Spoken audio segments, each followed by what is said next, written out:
Hello, welcome back for another video where we're going to go through some of the fundamentals of Go Ahead Punk. I'm the designer Mark Prentice, and in this video we're going to look at two things. We're going to look at how you win the game and the special ability of each character. So let's go through those special abilities first. Frank's special ability is +1 damage. What that means is, in combat, whenever a character is in combat, they roll dice depending on which weapon they are carrying. Frank has the iconic 44 Magnum, so as you can see, that's 3 dice. So Frank would roll 3 in a combat situation. So they're all actually on targets at the moment. So on a dice you have 2 sides are a target, 2 sides are escape, and 2 sides are ricochet. And when you're attacking somebody, obviously you're looking for the target. So let's give them a little shuffle. See what happens. So Frank finds the killer and he opens fire. So he rolls his 3 dice. And he scores 1 hit. However, because of his special ability, he always adds +1 to damage whenever he scores any damage. So if he'd missed, then there would be no +1. But as he did score a hit, that would be 2 damage onto the killer character. So that is Frank's special ability, +1 damage. Let's have a look at Eddie. Eddie has a shotgun. Quite difficult to miss with a shotgun. So his special ability is he can re-roll one of his missed combat rolls. So let's again give these dice a shuffle and see what happens. Let's assume that Eddie has landed on the space where the killer is. He can roll 3 dice for his shotgun, as we can see here. So let's see what happens. He scored 1 hit. And he can re-roll one of his failed rolls. So let's see what happens. Okay, so that would still be 1 hit. So that's Eddie's special ability, +1 to a combat roll. We move across to Catherine. So let's have a look at Catherine's special ability. Her special ability is Intel. Now, in the Cops pack, over there, there are 6 or 7 intel location cards. Really bad news for our sniper, because when somebody draws an intel location card, the sniper has to reveal what district he is in. So let's say he was on position 40. Somebody draws an intel location card and he would have to say, I'm in Inner Richmond. However, if it was Catherine that drew the intel location card, because her special ability is intel, the sniper would have to reveal not just that he's in a Richmond, but exactly where he is on position 40, and he would place his piece on the board, which of course it isn't usually. I've just done that for illustration in the video. Normally it's hidden movement, you wouldn't know where he is, but if she draws location intel, he would have to say exactly where he is and place his piece on the board. Bad news if Frank and Eddie are nearby, because it would be their turn to come. So that's an illustration of Catherine's special ability, because she is the intel specialist. Now, how do we win the game? Or how does the sniper win the game? How do the cops win the game? The cops win the game simply by inflicting and taking down the sniper. There he is. So his special ability is strength and training, and all that means is he starts off with 10 health. All the cops start off with 5. 5.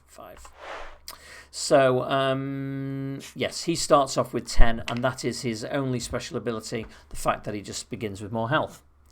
So the cops win if they manage to take him down and inflict enough damage during the game that reduces his health to 0. If that happens, the cops win the game. For the sniper to win the game, he has to complete 3 hits somewhere in the city. Now, if we have a look at the map, you can see that there are various larger circles on the board. and they are the hit locations that are available in San Francisco for him to complete 3 hits. The object of the game for the sniper is to complete 3 hits and escape the city from one of these 4 port locations. That is how he wins. 3 hits and escape. He begins the game with a key. So at the very start of the game, he draws a key card, and we see what it is. And it is for the janitor key, giving him access to Kezar Stadium. And there is Kezar Stadium there. Now, unfortunately for... let's just turn him round there. Unfortunately for our sniper, he chooses his start location before he draws his free key. So if he's unfortunate, he might have decided to have started there. So he's got a long way to go. But let's just say that he did start nearby, and fairly early on in the game, he does have the opportunity to complete his first hit. So the way it works is this. On his move, he would move onto a hit location. So 1, 2, 3. He has a movement of 4. So it doesn't have to be exact, obviously. As long as he can reach the hit location, he ends his move there. The cops all have their move wherever they're going. I don't know where Catherine is. She's over here, something.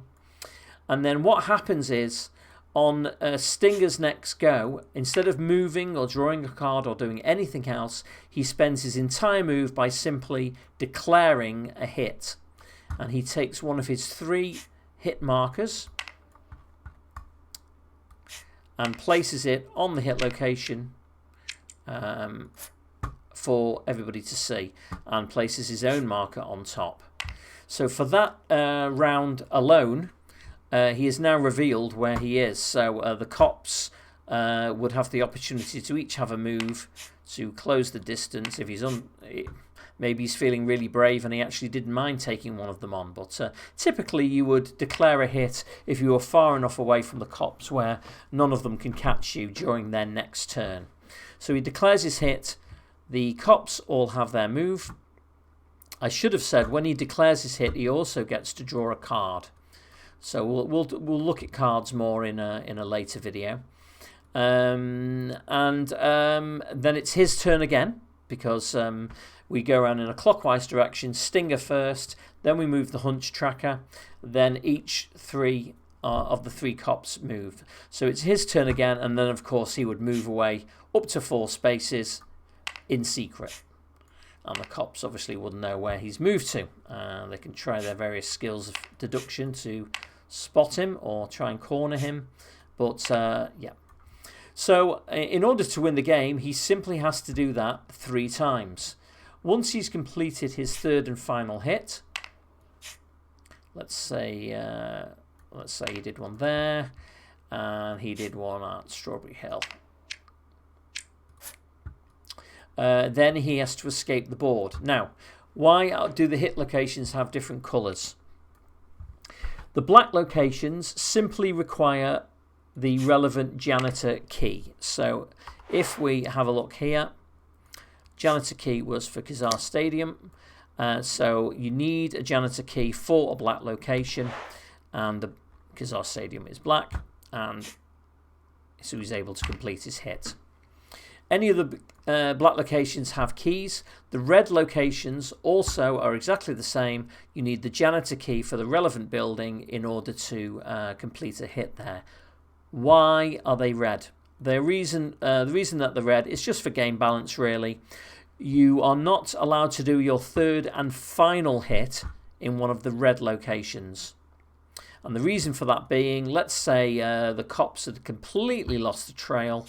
They're floundering over here somewhere, and our killer completes his 3rd and final hit there. They all have their moves, and of course on his next turn, completely unmolested, he can escape and win the game. So that is why that these 3 locations are in red, because just to make the game and give the cops a little bit more chance. Now you will have noticed that there are 3 green locations, and in order to complete a hit on a green location, Stinger needs to have the Park Ranger uniform. If he has the Park Ranger uniform, he can either declare it immediately and take the Park Ranger sidearm and add it to his inventory. Now, the plus side of that is he has a better gun. If he's caught in a firefight, he has a half-decent gun. The sniper rifle obviously is no good in close quarters combat. The downside to that is the fact that the cops now know that he has the Park Ranger uniform. In other words, they can hang around the 3 green locations, preventing him from completing a hit in that location. Of course, he can simply keep drawing cards until he gets a janitor key for somewhere else. So it's not as if the cops can just sit on those locations, but it's just more a case that they know that those 3 locations are now vulnerable because he has taken the Park Ranger uniform. So the green locations we know are now vulnerable.